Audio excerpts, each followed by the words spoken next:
Gallino's snake and hawk metaphor in Landman is one of those lines that sounds poetic and almost mystical on the surface, but once you unpack it, it becomes a perfect window into how he sees the entire oil world and why Tommy Norris has suddenly become so important to him. When Gallino calls M-Tex a snake, he's not just trying to insult the company.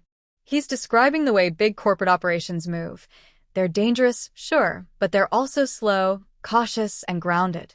A snake survives by waiting, by striking only when the timing is perfect, and by relying on venom rather than speed or vision. It's predictable. It reacts. It doesn't take risks because one wrong move could kill it. And in Gallino's eyes, that's exactly the problem with big industry. It has power but no freedom. It has resources but no instincts. The hawk, though, that's where Tommy comes in. When Gallino calls Tommy a hawk, he's tapping into everything that defines Tommy's character. A hawk sees the whole field from above. It makes decisions fast, it dives without hesitation, and it's comfortable operating alone. It isn't bogged down by corporate rules, oversight, shareholders, or PR nightmares. A hawk creates opportunity. It doesn't wait for one. That agility is exactly what Gallino values because he's the kind of man who makes moves long before anyone realizes there was a game being played at all. Tommy's independence, something that often gets him into trouble, is, in Gallino's eyes, the thing that makes him uniquely useful. The key to the metaphor is that Gallino doesn't hate snakes. He just doesn't trust them. They're too controlled by their own biology, too restricted by the structures around them. M-Tex is always going to choose the safe, slow path because it has to protect itself from lawsuits, environmental regulators, the board, and the media. In Gallino's mind, you can never build something truly powerful if you're constantly slithering around obstacles instead of soaring over them. And that's why he tells this metaphor now, because the gas leak, the land disputes, and the growing tension between the McAllisters and M-Tex are forcing him to pick a side. And he'd rather align with someone who can fly than someone who can only crawl. This is also the moment when Gallino's intentions start to become clearer. He's not trying to partner with M-Tex because he believes in the company. He's only doing it because the snake can clear a path, eliminate competition, or provide cover. But it's the hawk, Tommy, that he thinks can actually get things done. Gallino likes people who move at his speed and follow instinct over bureaucracy.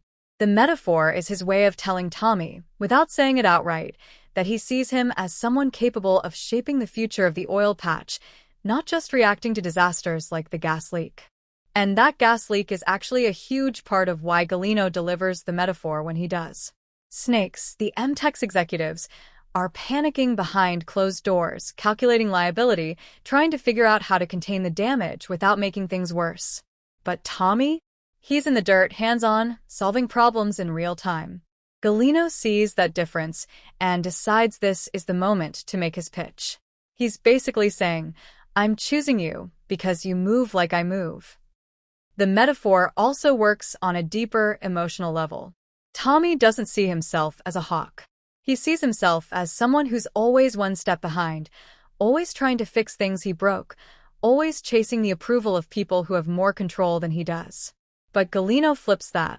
He reframes Tommy as someone powerful, someone capable of leading instead of following, someone who could be more dangerous than M-Tex if he ever realized his full potential. It's both flattery and strategy.